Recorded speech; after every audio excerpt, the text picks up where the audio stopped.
اللہ الحمدللہ رب العالمین والصلاة والسلام علی سید المرسلین اما بعد فاعوذ باللہ من الشیطان الرجیم بسم اللہ الرحمن الرحیم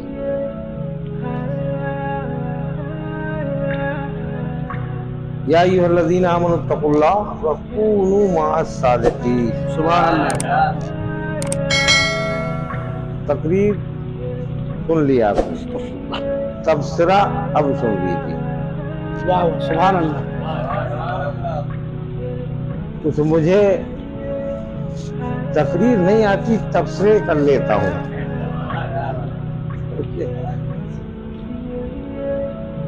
کلام ربانی کی آیت پڑھی، یا ایھا الذین آمنوا اتقوا اللہ، اے ایمان والو اللہ سے ڈرو۔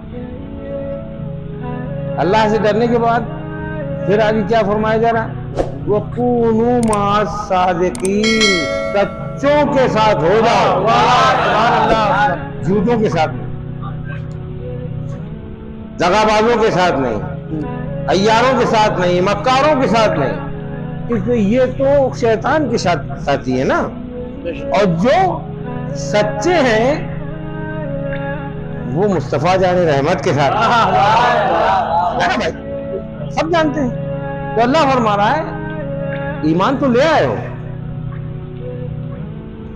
تقویٰ اختیار کر لو، یعنی اللہ سے ڈرنا سیکھ لو۔ یہ سب ہونے کے بعد یا ایھا الذین آمنوا اتقوا اللہ، اے ایمان والو اللہ سے ڈرو، اور جب اللہ سے بھی ڈرنے لگو تو سچوں کے ساتھ رہو۔ ہماری اس محفل کا آپ کو پہلے بھی بتا چکے ہیں کہ چونکہ بے راہ روی بہت بڑھ چکی تھی، ہمارے بچے جو دین سے لگاؤ رکھنے والے دکھ رہے تھے ان میں کوئی ایسی چیز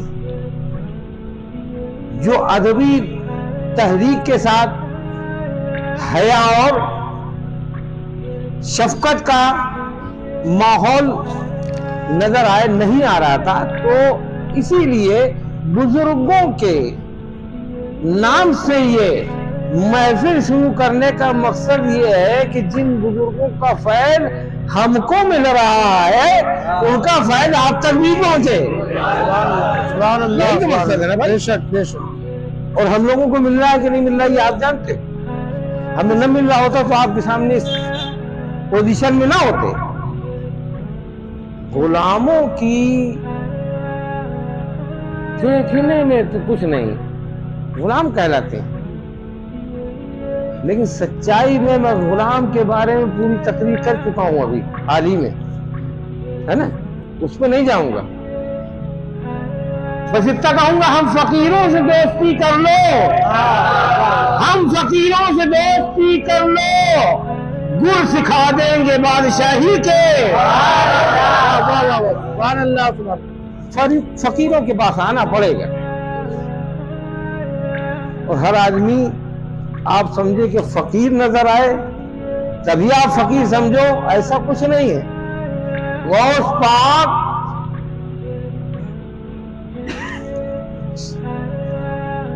غوث پاک کے طور پہ میں کہوں کہ ہم فقیروں سے دوستی کر لو، گر سکھا دیں گے بادشاہی کے۔ کتنے بادشاہ قدموں میں پڑے رہتے تھے غریب نواز کے، بولو۔ اور کبھی ایسا بھی وقت آیا کہ کھانا پینا سب کچھ چھوڑ دیا، جنگلوں میں اللہ کے ضربے لگاتے پھر رہے ہیں، 50 برس تک جنگلوں میں اللہ کی عبادت اور ریاضت میں مصروف رہے۔ واہ واہ سبحان اللہ۔ حالانکہ پیدائشی ولی تھے، نہ کرتے تو بھی اللہ نے ولی بنا دیا تھا کہ نہیں بھائی بھائی؟ پیدائشی ولی تھی نا عبد الرحمان بھائی، جو پیدائشی ولی ہو وہ اگر کچھ بھی نہ کرے تب بھی ولی ہے، تو بھی ولی ہے نا، لیکن یہاں پر پیدائشی بھی نہیں ہے، کوشش کے بھی ولی نہیں ہے، اس کے بعد بھی ولایت کے بہت مراتب بتانے کی کوشش کرنے لگتے ہیں۔ یہ سمجھنے کی کوشش کیجئے کہ جو ولی ہوتا ہے سبحان اللہ، وہ اپنے آپ کو جیسے ایک پردہ نشین اپنے آپ کو چھپاتی ہے، ولی اپنے آپ کو چھپایا کرتا ہے. بے شک بے شک حق ہے. لیکن غوث اعظم رضی اللہ تعالیٰ عنہ وہ ولی تھے اللہ ماشاء اللہ کہ جن کو کسی وقت بھی چھپنے چھپانے کا موقع اللہ نے نہیں دیا.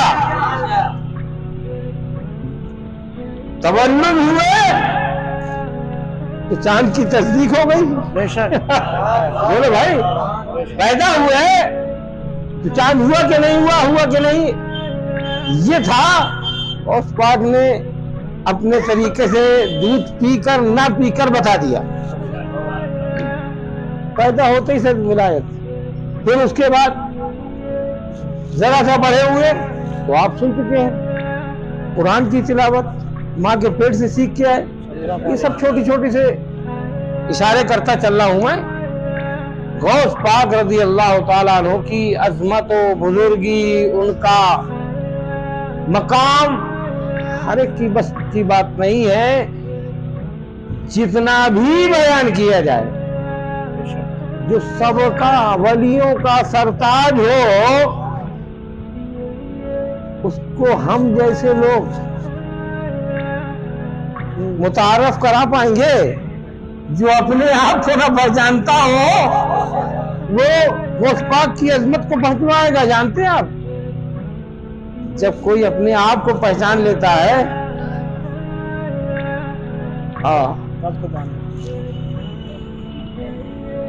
آج ہم اپنے آپ کو نہیں پہچانتے لیکن دوسرے کو خوب پہچاننے کی کوشش کرتے ہیں، ہے نا بھائی.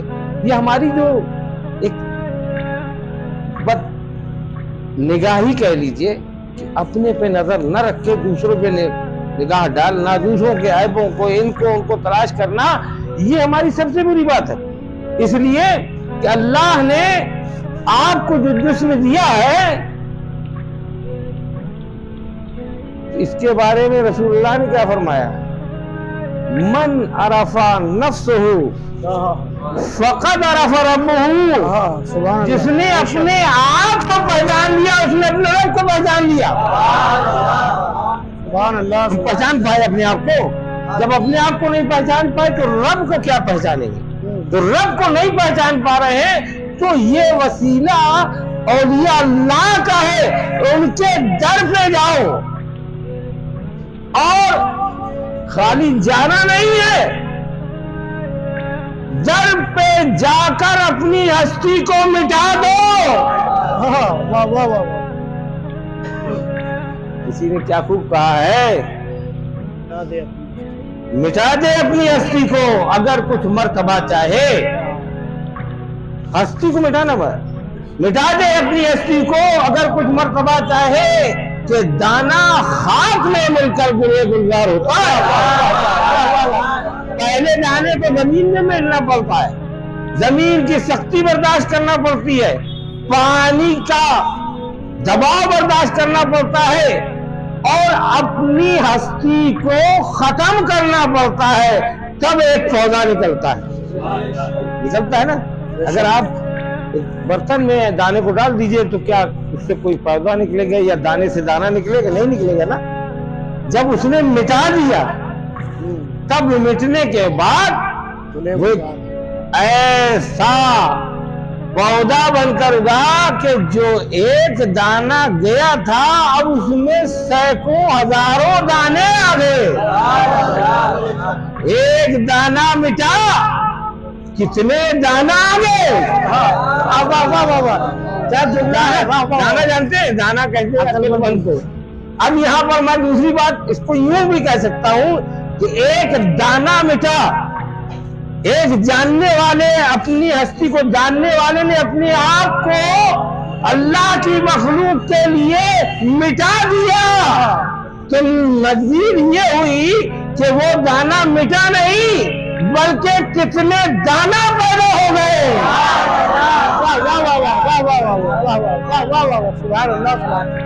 الحمدللہ رب العالمین. تقریر کرنے کو بہت ہی چہرے لگا ہے لیکن آپ کو میں ایک بات بتا دوں، ہماری محفل کا نظر یا طریقہ یہ ہے کہ ہم صرف آپ کو اتنا دینا چاہتے ہیں کہ جتنے میں بدہضمی نہ ہو، آپ سن کے جاؤ تو اس پہ سوچو اور تصور کرو، اور تصور میں یہ سوچو کہ آج ہم کیا لے کر آئے ہیں، کیا بتایا گیا ہے۔ جب آپ یقین جانو، سوچو گے تو آپ کو بتا دیں کیا ہوتا ہے۔ یہاں تقریر کرنے کھڑے ہوتے ہیں نا، مسجد میں بھی دیکھا ہوگا آپ نے اپنے یہاں بھی دیکھا ہوگا، کوئی موضوع نہیں ہوتا، کھڑے ہو جاتے ہیں، لیکن جن کے بارے میں سوچ کے آتے ہیں وہ ہماری سوچ میں اپنی سوچ ملا دیتے ہیں، اپنا نظریہ دے دیتے ہیں، کیونکہ ہم کو فکر ہے، ہم کو ایک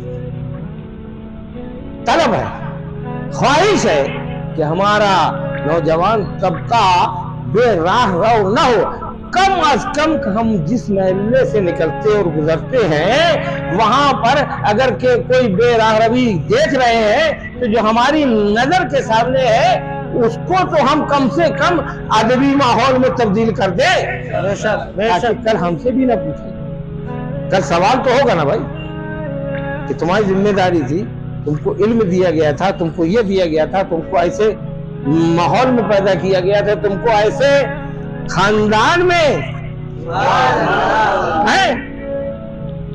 آل رسول نے تو اپنی قربانیاں دے کے اسلام کو زندہ کیا ہے نا بھائی، تو ہم ان کے غلام کم سے کم اتنی تو وقت کی قربانی دے ہی سکتے ہیں کہ اپنے نوجوان طبقے کو، اپنے بچوں کو اصلاحی پہلو کے کون سے مینارے جو آج مدھم پڑ رہے ہیں ان میناروں میں روشنی تو پیدا کر سکتے ہیں نا۔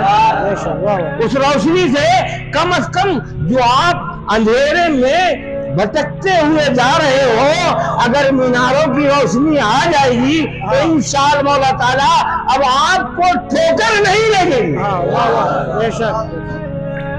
بس اتنا ہی مقصد ہے۔ اللہ تعالیٰ ہم کو اور آپ کو سمجھنے کی توفیق عطا فرمائے۔ جتنا آپ قریب ہوتے جاؤ گے نا اولیاء اللہ سے، ابھی نہیں سمجھ میں آ رہا، جہاں جہاں جتنا قریب جو ہوتا جاتا ہے اس کو اتنا ہی لطف آتا جاتا ہے۔ حالانکہ یہ اولیاء اللہ کی بارگاہ میں آنے سے آپ نے دیکھا ہو کتنے اولیاء اکرام نے غوث پاک کی بارگاہ میں، ایک